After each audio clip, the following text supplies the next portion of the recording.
నెల్లూరు జిల్లా అనంతసాగరం మండలం ఉప్పలపాడు గ్రామంలోని రాష్ట్ర వ్యవసాయ శాఖ మంత్రి కాకాని గోవర్ధన్ రెడ్డి, స్థానిక ఎమ్మెల్యే మేకపాటి విక్రమ్ రెడ్డి పర్యటించారు. గ్రామంలో నూతనంగా నిర్మించిన రైతు భరోసా కేంద్రం, గ్రామ సచివాలయం, doctor YSR village health clinic భవనాలను ప్రారంభించారు.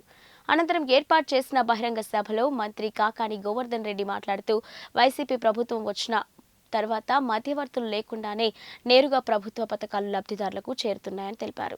ఇచ్చిన హామీలన్నీ కూడా పూర్తి చేసి ఓట్లు అడిగేందుకు ఇవాళ ప్రజల్లోకి వెళ్తున్నామన్నారు. ఇటీవల నెల్లూరు జిల్లాలో జరుగుతున్న పరిణామాలను ప్రస్తావిస్తూ, అవసరాల కోసం వచ్చిన వారు మాత్రమే వైసీపీని వీడిపోతున్నారని, జగన్ కోసం పనిచేసేవారు పార్టీలోనే ఉన్నారన్నారు. ఇక రాష్ట్రం అభివృద్ధి చెందాలంటే వైఎస్ఆర్ కాంగ్రెస్ రావాల్సిందేనని, వైఎస్ఆర్సీపీకి ఓటు వేయాలని అందరినీ కోరాడు.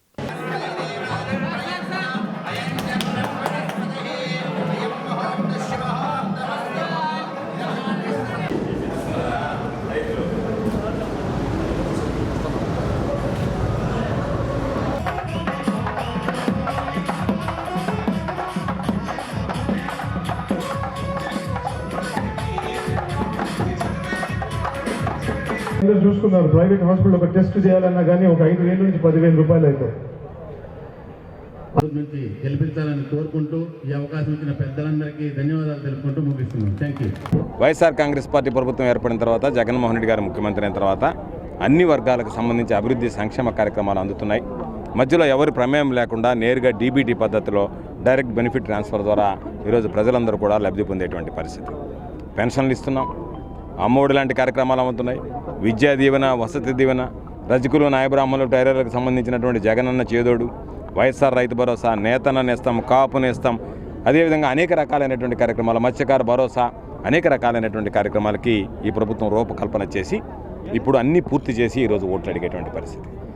తెలుగుదేశం పార్టీకి, వైఎస్ఆర్ కాంగ్రెస్ పార్టీకి ఉన్నటువంటి ప్రధానమైనటువంటి వ్యత్యాసం, చంద్రబాబు నాయుడు హామీలు ఇచ్చి మహిళల రుణమాఫీ అని చెప్పి రుణమాఫీ చేయకుండానే గద్దె దిగిపోయాడు.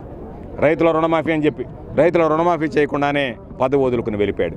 జగన్మోహన్ రెడ్డి గారు మహిళలకు సంబంధించి 4 విడతల్లో సంఘబంధాల సభ్యులకి ఎంతైతే బకాయిలు ఉన్నాయో సార్వత్రిక ఎన్నికలు జరిగే నాటికి వాళ్ళ ఖాతాలో జమ చేస్తానన్నాడు. 4 విడతలు జమ చేశాడు. అదేవిధంగా ఈరోజు రైతు భరోసా 12,500, 4 విడతలు 50,000 అన్నాడు. 1,000 రూపాయలు పెంచి 13,500 చేసి 5 విడతలకు పొడిగించి 50,000 అని చెప్పినటువంటి ముఖ్యమంత్రి గారు 67,500. అంటే చెప్పినటువంటి ప్రతి వాగ్దానాన్ని దాదాపుగా 99% ఈరోజు నిలబెట్టుకొని ప్రజల్లోకి వచ్చేటువంటి పరిస్థితి. కాబట్టి రొంటి వ్యత్యాసాన్ని గమనిస్తే ఈరోజు ప్రజలందరూ కూడా ఈరోజు జరుగుతున్నటువంటి విషయం మీడియా కాస్త హైప్ చేయడానికి ప్రయత్నం చేసినా, అనేక రకాలైనటువంటి విన్యాసాలు ప్రదర్శిస్తున్నా, ఈరోజు ఒక పక్క సిద్ధం సభలు జరుగుతున్నాయి, ఒక పక్క కదలిరా అని చెప్పి రకరకాలైనటువంటి సమావేశాలు జరుగుతున్నాయి. నిన్న చంద్రబాబుది, పవన్ కళ్యాణ్కి సంబంధించినటువంటి ఉమ్మడి సమావేశం జరిగింది. ఎవ్వరు కూడా ఈరోజు ప్రజలు ఆదరించకపోతున్నారు, ప్రజలు కలిసి రావడం లేదు. ఈరోజు గ్రౌండ్ లెవెల్లో, క్షేత్రస్థాయిలో టీడీపీ, జనసేనకు సంబంధించి ఎవరు కూడా పోటీ చేయడానికి ఉత్సాహం చూపించడం లేదు, ఓటు వేయడానికి ప్రజలు ఆస్తుత చూపించడం లేదు. కాబట్టి రేపు జరిగేటువంటి ఎన్నికల్లో మరలా చెప్తున్నా, సూర్యుడు తూర్పున ఉదయిస్తాడు, పడమట అస్తమిస్తాడనేటువంటిది ఎంత వాస్తవమో, రేపు 2024లో మరో నెల లోపల జరిగేటువంటి ఎన్నికల్లో మరలా తిరిగి వైఎస్ఆర్ కాంగ్రెస్ పార్టీ అధికారంలోకి వస్తుంది. జగన్మోహన్ రెడ్డి గారు ముఖ్యమంత్రి అవుతాడు.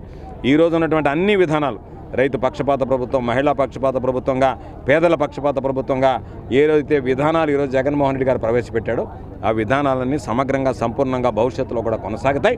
కాబట్టి తప్పనిసరిగా వైఎస్ఆర్ కాంగ్రెస్ పార్టీకి ఆశీస్సులు అందించడానికి ప్రజలందరూ సిద్ధంగా ఉన్నారని చెప్పి ఈ సందర్భంగా తెలియజేస్తూ, మమ్మల్ని ఈ కార్యక్రమానికి ఆహ్వానించినందుకు ఈరోజు సోదరుడు, స్థానిక శాసనసభ్యుడు విక్రమ్ రెడ్డి గారు ఈరోజు ప్రజల్లోకి వెళ్ళి ప్రజల సమస్యలు తెలుసుకుంటూ అతి కొద్ది కాలంలోనే ఈరోజు ప్రజల దగ్గర బ్రహ్మాండమైనటువంటి ఎమ్మెల్యేగా పేరు ప్రఖ్యాతులు తెచ్చుకున్నాడు.